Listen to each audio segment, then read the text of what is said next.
I found that nothing in life is worthwhile unless you take risks. Nothing.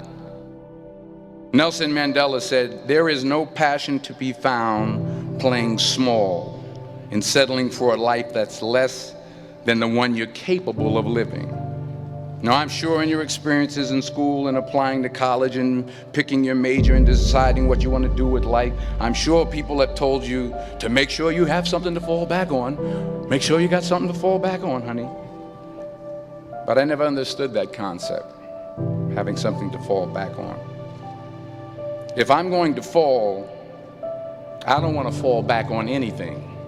I want to fall forward. I figure at least this way I'll see what I'm going to hit. Without consistency, you'll never finish. So do what you feel passionate about. Take chances.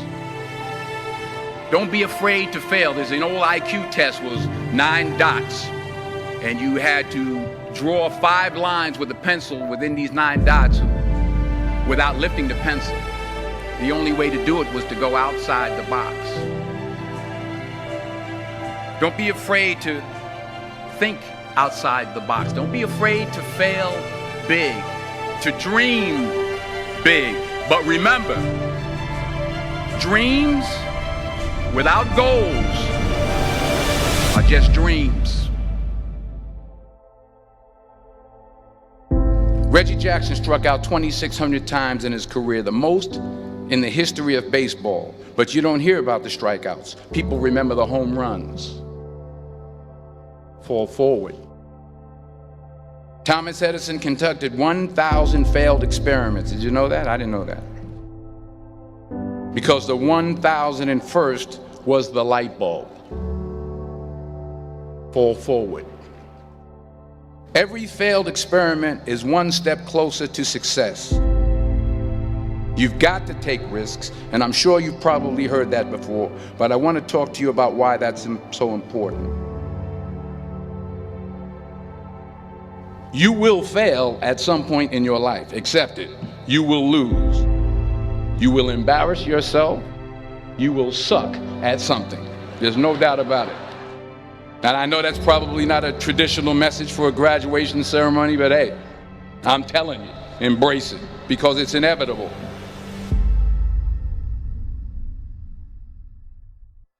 In the acting business, you fail all the time. Early on in my career, I auditioned for a part in a Broadway musical. Perfect role for me, I thought, except for the fact that I can't sing.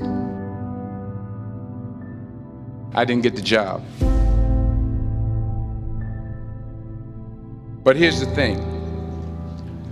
I didn't quit. I didn't fall back.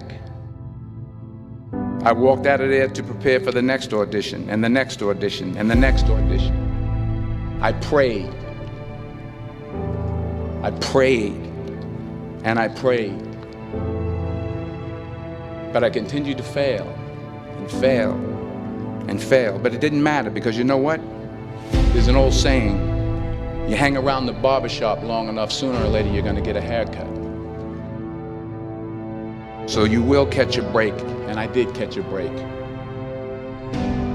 Last year, I did a play called Fences on Broadway. But here's the kicker.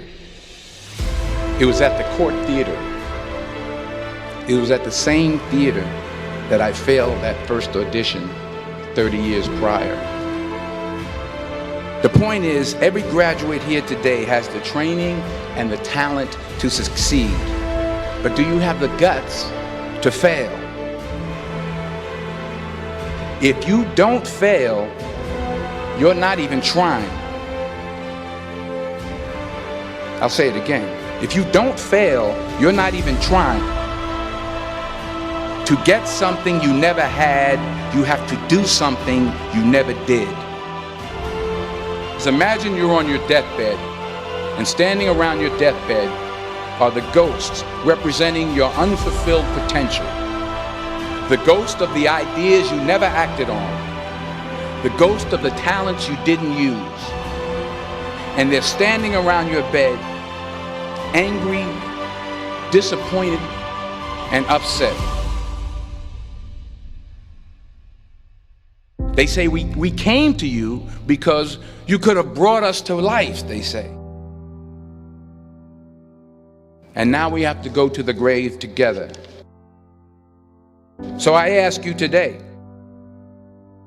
how many ghosts are going to be around your bed when your time comes?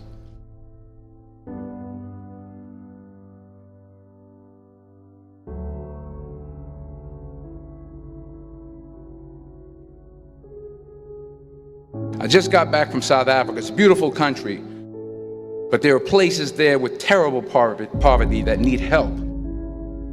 And Africa is just the tip of the iceberg. The Middle East needs your help. Japan needs your help. Alabama needs your help. Tennessee needs your help. Louisiana needs your help. Philadelphia needs your help. The world needs a lot, and we need it from you. We really do. We need it from you young people. I mean, I'm not speaking for the rest of us up here, but I know I'm getting a little grayer. We need it from you, the young people, because remember this. You got to get out there. You got to give it everything you got, whether it's your time, your talent, your prayers, or your treasures. What are you going to do with what you have? I'm not talking about how much you have.